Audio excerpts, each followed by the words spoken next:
What's up guys, JV2017 here, and today I'm going to share Bethesda's recent console mods announcement, as well as an overview of the 50-minute Twitch livestream showing them off. Friday, Bethesda announced that mods will be coming to Xbox One officially on May 31st, the very last day of the month. They're still technically on time since they've been saying Xbox One would have mods in May for at least a month, so at least they're on time. Unfortunately, there's no concrete date for PS4 mods, but Bethesda did reconfirm June as the month of their release, so we can expect them in June. I believe it's safe to expect them to come during E3 week. That would be a great announcement to say, hey, they're available immediately, kind of like they did with Fallout Shelter, or maybe towards the end of June, exactly a month after this Xbox One release. Community managers Jessica and Matt hopped on Bethesda's Twitch to show off some of the mods in action on Xbox One. So we're going to take a look at the high points of this live stream, mainly because they had a few important things to say about mods that I think would be useful to you guys, and also should probably apply to PS4 whenever mods come to that console as well. First off, they showed the mods menu. This is the exact same thing as what you see on PC. So if you've seen a previous video like this from me, then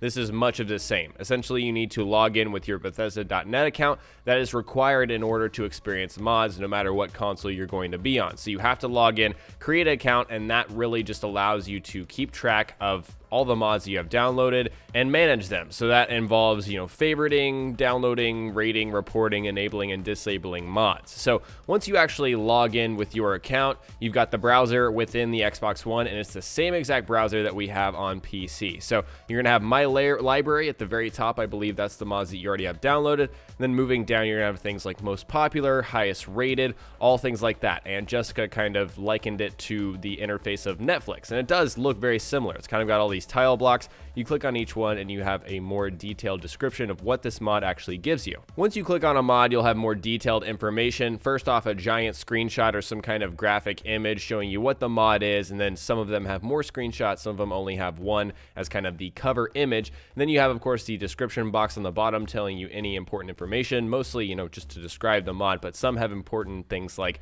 a certain load order. Maybe one mod depends on another mod. That's going to be the case with some mods. We'll talk about that in a second. And then on the left, you have a short menu again where you can favorite, download, rate, report, and then enable and disable mods. Probably the most important thing I'm going to share in this video to you all is that there is a 2 GB download limit currently right now on Xbox One. So when it comes out May 31st on Tuesday, that will be in effect. But Matt Grandstaff, one of the community managers, ensured that this is just a for now kind of limit. It could change in the future if, maybe they figure out that, hey, there's more stability than they thought. We can add more room for mods and whatnot, but that's just a start for launch. Those are his words, and so I think that gives us a little wiggle room. Maybe we can have some more room for the future. Just to give an example of the size of mods, they did try to download one mod that was almost 400 megabytes, and it was taking forever, but that's one of the larger mods with a ton of assets that actually add into the game.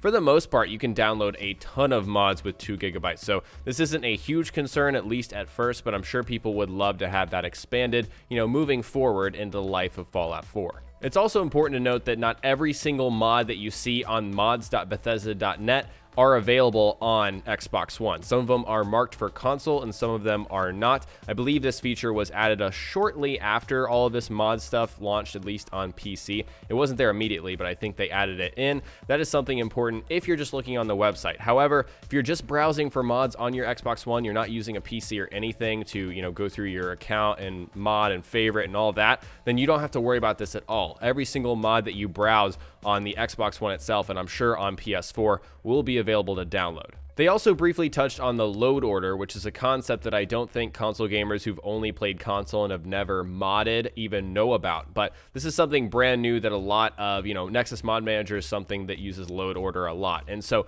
what this means is that some mods have certain dependencies on others. For example, one mod might provide the models for a certain gun, and then another mod might have the textures for that gun, but depend on that first mod. So that means that you have to put the, model mod before the textures, because the textures rely on the models, if that makes sense. So there is a load order menu that allows you to go down an itemized list and just click enable, disable certain mods, and also reorder mods that are dependent on others. That's something they explained briefly in the live stream, but I hope I was able to kind of give my own explanation that also makes sense. Along the bottom, you can see you can also press the X button to search for a specific mod, which brings up the little menu for Xbox One where you can go ahead and type in a specific thing that you're searching for. For example, you want cat meat instead of dog meat. You can search that and you'll be able to find it very easily. Next, they touched on a concept that I kind of talked about on my channel in the past, but I'm going to re-explain it here, especially because it's still the same on consoles. So mods, whenever you activate mods on a character, say you've got your character just JV, that's the name of the game save.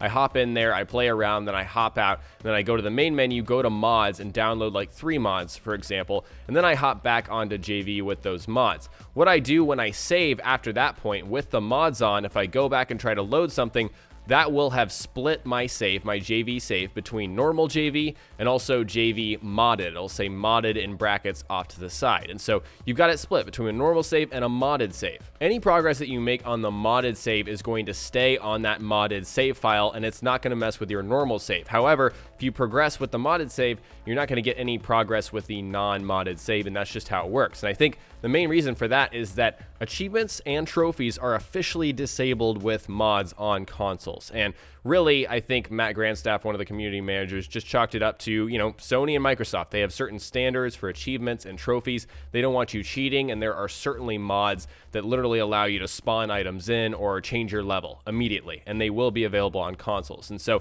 if you decide to use mods at all, it doesn't matter which mods they are, your achievements and trophies are going to be disabled. So that's really the end of the important information that Matt and Jessica shared, but it is really interesting stuff, and we know for sure that mods, will disable achievements. It's going to be sad for some people, but honestly, it splits your save. So if you want to go for a certain achievement, then you can just go back to your normal save and do it. It is something that you're going to have to deal with, unfortunately, but that's just how it is. For you PlayStation players, I also wanted to put this in. Bethesda has said that they're working on a patch for stability for Far Harbor. A lot of people have been complaining about really bad frame rates in Far Harbor, and so Bethesda is working on that. And also, if you're a PS4 player out there and you're wondering, hey, what about console mods for PS4? I'm sure that most of this stuff will be the exact same on PS4, just with a PlayStation format, PlayStation buttons, obviously, all of that. And so you don't have to worry about that. I'm sure stuff is going to be exactly the same. But I'd like to hear from you guys. After watching this video, are you excited for console mods? Does this get you pumped up? And what will you be playing with first when console mods release on May 31st? Is there a particular mod you're going to use immediately? Are you going to cheat your way all the way up to, all of the perks in the game? Are you going to automatically give yourself all the perks in the game? They did show off a lot of interesting mods. One of them was literally a holotape you pop into your Pip-Boy and then gives you a nice little menu where you can just increase your level by 10, spawn certain items. I know this is going to be great for a lot of you guys that love to build on consoles. So anyways, share what you're most excited for in the comment section below. Alright guys, today I shared an overview of the console mods announcement for Fallout 4. And next time we will cover more Fallout on my channel, so stay tuned for Fallout 4 tips and tricks videos. If you learned something new or enjoyed the video, remember to hit that like button. I would really appreciate it. And don't forget to subscribe for Far Harbor DLC, my live streamed survival mode playthrough, Bethesda.net mods, and general tips and tricks videos. Talk to you guys next time. Peace.